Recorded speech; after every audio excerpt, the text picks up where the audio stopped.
അതാ പറഞ്ഞത്, നമുക്ക് കൺഫർമേഷൻ ആവാൻ കുറച്ച് സമയമെടുക്കും. അതുകൊണ്ടാണ് ആ വിവരങ്ങൾ ഇപ്പോൾ വെളിപ്പെടുത്താനാവില്ല. നമുക്ക് വ്യക്തമായ സൂചനകൾ കിട്ടിയിട്ടുണ്ട്. പ്രതിയിലേക്ക് ഉടനെ തന്നെ നമ്മൾ എത്തിച്ചേരും.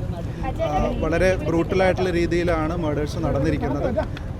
ഭർത്താവിൻ്റെയും ഭാര്യയുടെയും മൃതദേഹങ്ങൾ 2 വ്യത്യസ്ത റൂമുകളിലായിട്ടാണ് കിടക്കുന്നത്.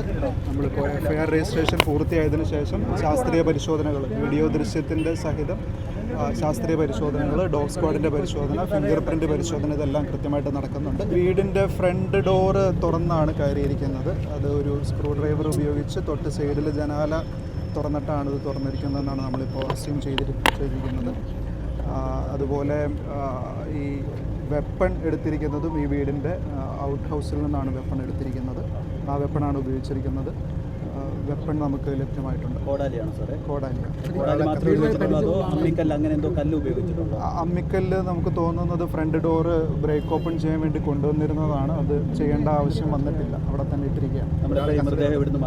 മൃതദേഹം ഇൻക്വസ്റ്റ് നടപടികൾ പൂർത്തിയായി കഴിഞ്ഞാൽ ഉടനെ അതാ പറഞ്ഞത്, നമുക്ക് കൃത്യമായിട്ടുള്ള സൂചനകളുണ്ട്. എത്രയും വേഗം പ്രതിയെ പിടിക്കും. പ്രതിയെ കിട്ടിക്കഴിഞ്ഞാൽ നിങ്ങൾക്ക് എല്ലാവർക്കും ഇൻഫർമേഷൻ തരാം. രാത്രിയിലാവാനാണ് മോസ്റ്റ് പ്രോബബിലിറ്റി.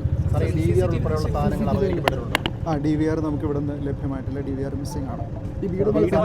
നമ്മൾ പരിശോധിക്കുന്നുണ്ട്. റെയിൽവേ സ്റ്റേഷനുണ്ട്. ഈ വീടുമായിട്ട് ബന്ധപ്പെട്ട ടൗൺ ഏരിയയിലെ CCTVകൾ പരിശോധിക്കുന്നുണ്ട്. അത് ഈ മാസം ആദ്യമാണ് പുറത്തിറങ്ങിയത്.